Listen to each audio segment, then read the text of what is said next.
Antes de todo debemos saber qué es una base de datos. Y una base de datos no es más que un conjunto de datos almacenados. El esquema de una base de datos es el siguiente. Dentro de una base de datos podemos almacenar datos mediante tablas. Las tablas son las que nos van a permitir almacenar los datos. En este caso puedo tener una tabla para almacenar los datos de una persona. Esta tabla va a estar dentro de la base de datos. Una base de datos puede contener n tablas. Por ejemplo, acá tengo otra tabla que va a estar también dentro de mi base de datos, que va a almacenar las profesiones que existen. ¿Cómo crear una base de datos? Una base de datos se la crea a través de un sistema gestor de base de datos. Es decir, que el usuario utiliza el sistema gestor de base de datos para poder crear la base de datos.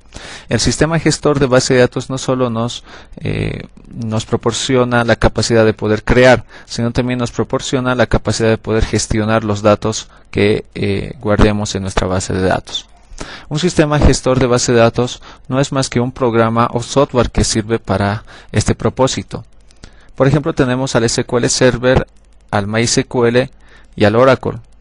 También existen otros gestores de bases de datos comerciales que podemos utilizar, que no los he mencionado en este ejemplo.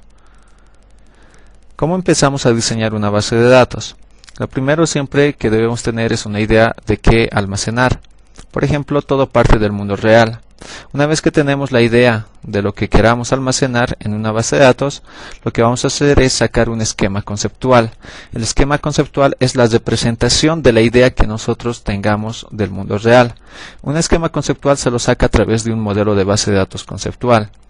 En nuestro ejemplo, nosotros utilizaremos el modelo entidad-relación. A través de este sacaremos el esquema conceptual.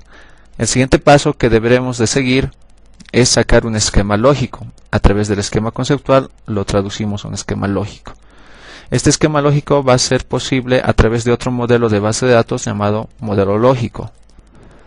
En este caso utilizaremos el modelo lógico de base de datos llamado relacional. Hasta este punto ya tendremos definidos algunos esquemas abstractos de nuestra base de datos, para lo cual estaremos listos para poder sacar un esquema físico en donde vamos a definir a través de un modelo físico que el sistema gestor de base de datos nos los va a proporcionar. Cuando tengamos el esquema físico listo, recién vamos a poder implementar una base de datos.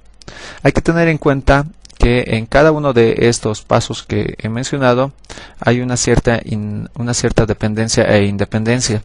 Por ejemplo, el esquema conceptual es independiente a todo. Uno puede utilizar cualquier esquema conceptual que busque sobre bases de datos. Sin embargo, a partir del esquema lógico y el esquema físico, deberemos basarnos en el modelo que maneja el sistema gestor de base de datos.